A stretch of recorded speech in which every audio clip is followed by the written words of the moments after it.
अभी हम ब्रिटिश अधिनियमों का अध्ययन कर रहे हैं।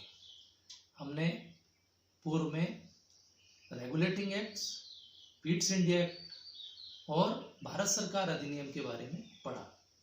एक और प्रायः प्रश्न आता है महारानी विक्टोरिया के घोषणा पत्र के बारे में। प्रायः 1858 के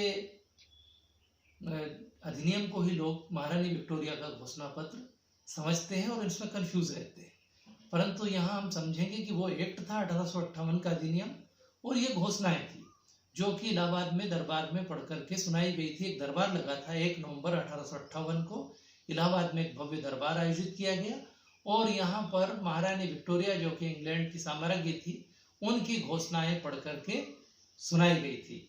सभी जानते हैं हम कि 1857 में एक भयंकर क्रांति हुई भारत में और इस क्रांति का तात्कालिक परिणाम ये हुआ कि भारत से ईस्ट इंडिया कंपनी का शासन समाप्त कर दिया गया और 2 अगस्त 1858 को एक एक्ट पारित होता है जिसे भारत सरकार अधिनियम कहा जाता है। इसमें कहा गया कि राजा के नाम से उसका एक सेक्रेटरी ऑफ स्टेट 15 सदस्यों की काउंसिल की सहायता से भारतवर्ष का शासन करेगा।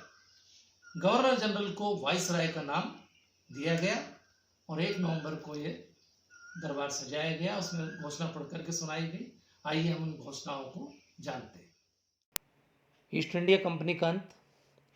महारानी विक्टोरिया के घोषणा पत्र के द्वारा भारत में ईस्ट इंडिया कंपनी का शासन समाप्त कर दिया गया। जो 100 वर्ष से चल रहा था, यहाँ का शासन ईस्ट इंडिया कंपनी का समाप्त हो गया। दूसरा, वाइसराय की नियुक्ति। भारत में अभी गवर्नर जनरल का पद होता था, अब उसके स्थान पर वाइसराय की नियुक्ति की गई। इस घोषणा पत्र में कहा गया कि हम भारत में अब वाइसराय की नियुक्ति करते हैं जो महारानी के प्रतिनिधि के रूप में भारत का शासन करेगा। यहाँ पर अब उसको वाइसराय का नाम दिया गया और लॉर्ड कैनिंग को प्रथम वाइसराय बनाया गया। कंपनी व देसी नरेशों के मध्य संधि के पालन का आश्वासन। इस अधिनियम में महारानी विक्टोरिया की ओर से आश्वासन दिया गया कि कंपनी के द्वारा भारतीय नरेशों के साथ जो संधियां की गई है वो यथावत रहेगी और उनका पालन का आश्वासन दिया गया। भारतीय जनता के प्रति कर्तव्य भावना प्रकट की गई। ये कहा गया कि हम भारतीयों के प्रति उसी तरह का व्यवहार करेंगे जैसा हमारे देश के लोगों के प्रति करते हैं, बाकी राज्यों के प्रति करते हैं। तो भारतीय जनता के प्रति आदर्श कर्तव्य की भावना इसमें प्रदर्शित की गई। धार्मिक सहिष्णुता। इसमें कहा गया कि अब आज इस घोषणा के बाद जोर जबरदस्ती किसी को ईसाई नहीं बनाया जाएगा, सभी के धर्म का आदर किया जाएगा। समान अवसर का अधिकार।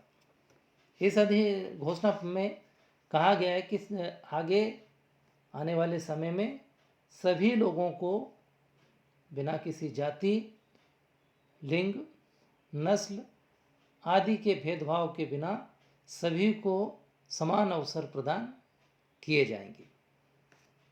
प्राचीन भारतीय अधिकारों प्रथाओं की रक्षा। इसमें ये भी कहा गया कि जो भारतीयों के प्राचीन अधिकार हैं, जो उनकी परंपराएं हैं, जो सामाजिक रीति रिवाज है, उनके मामले में ब्रिटिश सरकार किसी प्रकार का कोई हस्तक्षेप नहीं करेगी और उनको बराबर सम्मान दिया जाएगा। क्रांतिकारियों को क्षमा। इसमें यह भी कहा गया है कि बहुत से लोग हैं जो कि क्रांतिकारियों के साथ थे और वो भ्रमित होकर के उन्होंने क्रांतिकारियों का साथ दिया, तो ऐसे लोग जिन्होंने कि ब्रिटिश प्रजा की हत्याएं नहीं की है उनको क्षमा कर दिया जाएगा और वो ब्रिटिश ताज में अपनी आस्था प्रकट करें। भारत में सुधार कार्य। इस अधिनियम में ये भी कहा गया कि जब स्थितियां सामान्य हो जाएगी तो भारत में सुधार कार्य किए जाएंगे। अंग्रेजों के द्वारा भारत के लिए सभी क्षेत्रों में सुधार का कार्य किया जाएगा। ये घोषणा पत्र या ये जो घोषणा थी इसका कोई बहुत संवैधानिक महत्व नहीं है, क्योंकि इसमें शब्दों का जाल बहुत अच्छा था, बहुत अच्छी अच्छी बातें कही गई थी, लेकिन उनका कोई पालन नहीं हुआ। ना तो कोई समानता की बात इसमें हुई, ना अंग्रेज़ों ने आगे चल कर के कोई समानता भारतीयों को दी, ना ही कोई धार्मिक मामलों में उन्होंने कोई अपनी असहिष्णुता की नीति बराबर जारी रखी। समान अवसर भी नहीं मिले। क्रांतिकारियों को उन्होंने चुन चुन करके सजाएं दी। कोई जनता के प्रति बहुत अच्छे कर्तव्यों का पालन नहीं किया। केवल क्या हुआ कि जो ईस्ट इंडिया कंपनी का शासन था वो इंग्लैंड के संसद ने अपने हाथों में ले लिया।